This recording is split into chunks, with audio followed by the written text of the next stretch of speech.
రైతు కుటుంబాలకు మేము మాఫీ చేయడం జరిగింది, వాళ్ళ ఖాతాలో వేయడం జరిగింది. నిన్న 30/11/2024 నాడు 2747 కోట్ల రూపాయలు మహబూబ్ నగర్ జిల్లాలో చివరి విడతగా 4వ విడతగా గతంలో సాంకేతిక లోపాలతోటో లేదా రేషన్ కార్డుల విషయంలో కొంత గందరగోళం ఉండడమో లేదా బ్యాంకులు వివరాలు అందించడంలో కొంత తాత్సారం చేయడమో రకరకాల కారణాల చేత 3,13,897 రైతు కుటుంబాలకు 2,747 కోట్ల 67 లక్షలు నిన్న వాళ్ళ ఖాతాలో వేయడం జరిగింది. టోటల్గా 25,35,964 రైతు కుటుంబాలకు 20,616 కోట్ల రూపాయల 89 లక్షలు ఈరోజు రైతులకు రుణమాఫీ చేసిన చరిత్ర కాంగ్రెస్ పార్టీది. కాంగ్రెస్ ఇచ్చిన 2 లక్షల రూపాయల రుణమాఫీ గ్యారంటీది. దేశ స్వతంత్రం వచ్చినప్పటి నుంచి ఈనాటి వరకు ఈ రోజున్న 29 రాష్ట్రాలు కానీ గతంలో పెద్ద రాష్ట్రాలుగా ఉన్న ఉమ్మడి రాష్ట్రంలో కానీ స్వతంత్రం వచ్చినప్పటి నుంచి ఈనాటి వరకు కేవలం రైతు రుణమాఫీ ఇంత తక్కువ సమయంలో 25,35,964 రైతు కుటుంబాలకు 20,616 కోట్ల రూపాయలు ఏ ప్రభుత్వము చెయ్యలేదు. గతంలో మా ప్రభుత్వం కూడా ఇంత పెద్ద ఎత్తున రైతు రుణమాఫీ చెయ్యలేదు. ఈ దేశంలోనే ఇది గొప్ప రికార్డ్. అయినా బీఆర్ఎస్ నాయకులు పదే పదే రైతు రుణమాఫీ గురించి రకరకాలుగా మాట్లాడుతున్నారు. నేను వారు చేసిన వివరాలను ఒకటి పోల్చి చూసుకోవడానికి, పాత్రికేయ మిత్రులు విశ్లేషించడానికి కొన్ని వివరాలు నేను చెప్పదలుచుకున్నాను. 2014లో వాళ్ళు 1,00,000 రూపాయల రుణమాఫీ గురించి హామీ ఇచ్చారు. అధికారంలోకి వచ్చిన తర్వాత 4 విడతలుగా రుణమాఫీ చేస్తామన్నారు. 4 విడతలలో బ్యాంకుల్లో పెరిగే మిత్తిలను కూడా మేమే కడతామన్నారు. ఆ విడత సరిగ్గా అమలు చేయలేదు. రెండవసారి మళ్ళీ హామీ ఇచ్చారు 2018 ఎన్నికల్లో. 2018 ఎన్నికల్లో కూడా 1,00,000 రూపాయలు ఏక మొత్తంలో రుణమాఫీ చేస్తామని చెప్పిన ప్రభుత్వం ఆనాడు వాళ్ళకు చెయ్యలేదు. చివరికి ఎన్నికలు సమీపించిన సమయంలో ఔటర్ రింగ్ రోడ్డును అమ్మి హడావిడిగా రుణమాఫీ చేసింది ఎంత అంటే వాళ్ళు 21,35,557 మంది రైతులకు 11,909 కోట్ల 31 లక్షల రూపాయలు మాత్రమే రుణమాఫీ చేసిండ్రు. 4.5 సంవత్సరాల తర్వాత వాళ్ళు రుణమాఫీ చేయడం వల్ల ఈ 1,00,000 రూపాయలు రుణం తెచ్చుకున్న వాళ్లకు ఇందులో వడ్డీ ఎంత పోయిందయ్యా అంటే 8,578 కోట్ల 97 లక్షలు. దాదాపుగా వాళ్ళ మొత్తం అప్పులకే పోయింది. అంటే వాళ్ళు తెచ్చిన 4.5 ఏళ్ళు రుణమాఫీ జరగకపోవడం వల్ల అది మొత్తము వడ్డీలకే వెళ్ళింది. దాంతో నికరంగా వాళ్ళు చేసిన రుణమాఫీ ఎంత అంటే 3,331 కోటి రూపాయలు మాత్రమే. సింపుల్గా చెట్టు కింద లెక్కలు చెప్పాలంటే వాళ్ళు ఇచ్చింది 2018 నుంచి 2023 వరకు 5 సంవత్సరాల పరిపాలనలో చంద్రశేఖరరావు గారు ముఖ్యమంత్రిగా రైతులకు 11,909 కోట్ల రూపాయలు రుణమాఫీ చేసిండు. ఆ రుణమాఫీలో వడ్డీ 8,578 కోట్ల రూపాయలు వడ్డీ కింద పోయింది. కేవలం 3,331 కోట్ల రూపాయలు మాత్రమే అసలు కింద జమ అయింది. 5 సంవత్సరాలలో ఆయన చేసిన రుణమాఫీ 3,331 కోటి రూపాయలు.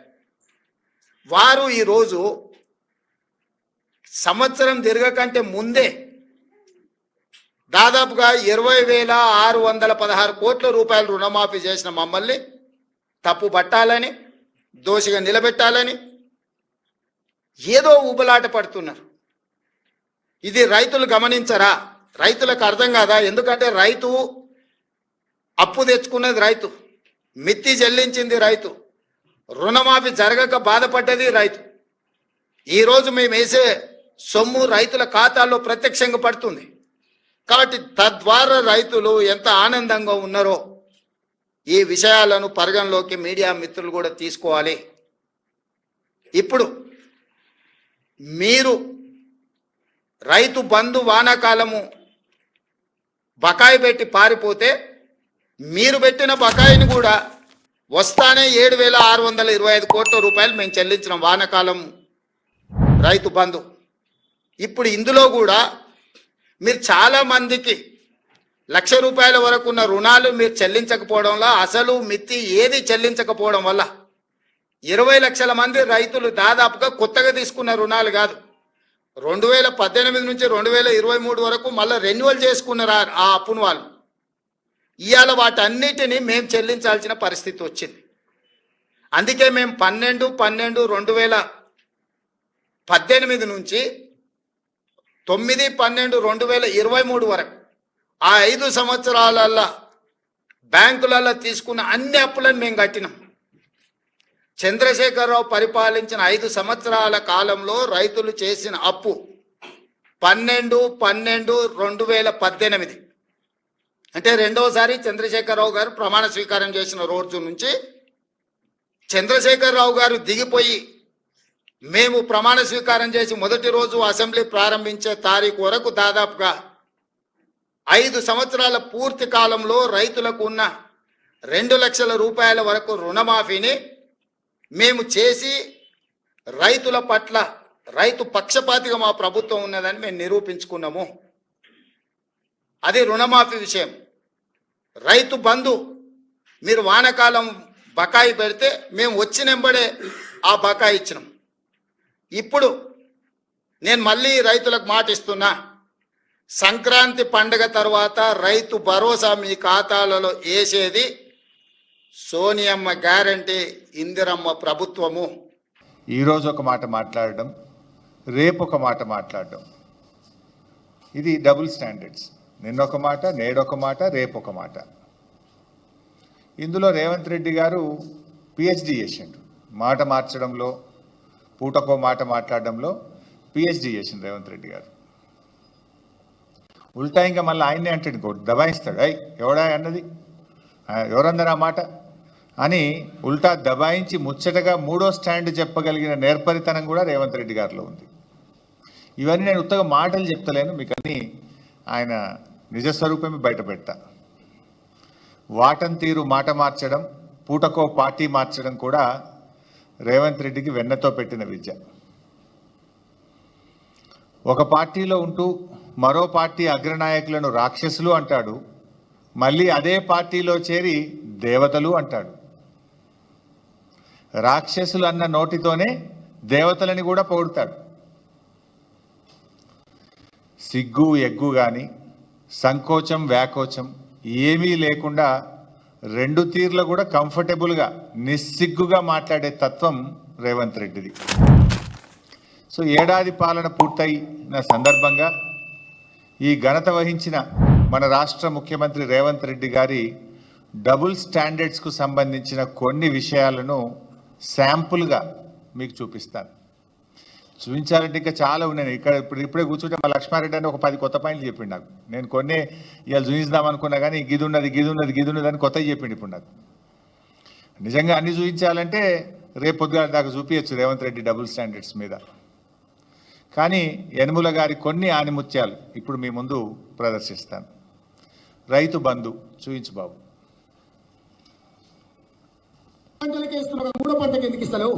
పంటకు 5,000 ఎకరానికి ఇచ్చినావు, 2 పంటలకే ఇచ్చినావు సన్నాసి రైతు బంధు. మరి 3 పంటలు పండిస్తే 3 సార్లు ఎందుకు ఇస్తలేవు రైతు బంధు? భూమి లేని ఉపాధి హామీ కూలీలకు కూడా సంవత్సరానికి 12,000 రూపాయలు ఇస్తామని చెప్పినాము. ఈ భూమి యజమానికి వచ్చేది కౌలు రైతుకు వస్తుంది. ఒకరికి ఇచ్చి ఒకరికి ఎగ్గొట్టే విధానం లేదు. అది కౌలు రైతు మాట్లాడుకోవాల్సిన అవసరం ఉంది. అది కౌలు రైతు మాట్లాడుకోవాల్సిన అవసరం ఉంది. పంటలకు వేస్తున్నారు, మూడో పంటకి ఎందుకు ఇస్తలేవు? మీరు చూశారు, 2 పంటలకే ఎందుకు ఇస్తావు, 3 పంటలకు రైతు బంధు ఇవ్వాలన్నాడు. ఉన్న పంటకు ఎగబెట్టిండు కదా ఈ రేవంత్ రెడ్డి. ఇప్పుడు ఉన్న పంటకే రైతు బంధు ఎగబెట్టిండు. అంటే ఎన్నికల ముందు ఇంకో మాట చూశారు, కౌలు రైతుకు ఇస్తాం, రైతుకు కూడా ఇస్తామన్నాడు రైతు బంధు. కౌలు రైతుకి ఇచ్చినామని రైతుకు ఎగ్గొట్టం, రైతుకి ఇచ్చినామని కౌలు రైతుకు ఎగ్గొట్టం అన్నాడు ఆనాడు రేవంత్ రెడ్డి గారు. ఇవాళ ఏమంటున్నారు, అది కౌలు రైతు ఇద్దరు మాట్లాడుకోవాలి అని చెప్పి నిస్సిగ్గుగా మాట మార్చిన ఈ ప్రభుత్వ తీరు మీరు గమనించవచ్చు. ఇప్పుడు ఏమంటున్నారు, అధికారంలోకి రాగానే అది కౌలు రైతా వాళ్ళే తెలుసుకోవాలి, మాకు సంబంధం లేదన్నారు. ఆ రోజేమో కౌలు రైతుకు ఇస్తాం, రైతుకు ఇస్తాం, 3 పంటలకు రైతు బంధు ఇస్తా అన్నాడు. నిన్న మాట్లాడుతుండు సిగ్గు లేకుండా ముఖ్యమంత్రి. ఏం మాట్లాడుతుండు నిన్న?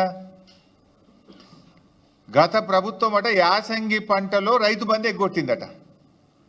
రైతు బంధు డబ్బులు ఇవ్వడానికి మేము జమ చేసి ప్రకటన కూడా చేస్తే ఎలక్షన్ కమిషన్ కంప్లైంట్ ఇచ్చింది మీరు, రైతు బంధును ఆపింది మీరు. ఇంకా అప్పుడు రెచ్చిపోయి ఏమన్నావు, ఇప్పుడైతే 10,000 మేము వస్తే 15,000 రైతు బంధు వేస్తా అని ఎన్నికల్లో ప్రచారం చేసినావు. డిసెంబర్ 7వ తారీఖు నాడు నువ్వు ముఖ్యమంత్రిగా బాధ్యత తీసుకున్నావు. నాట్లు ఎప్పుడు పడతాయి తెలంగాణలో?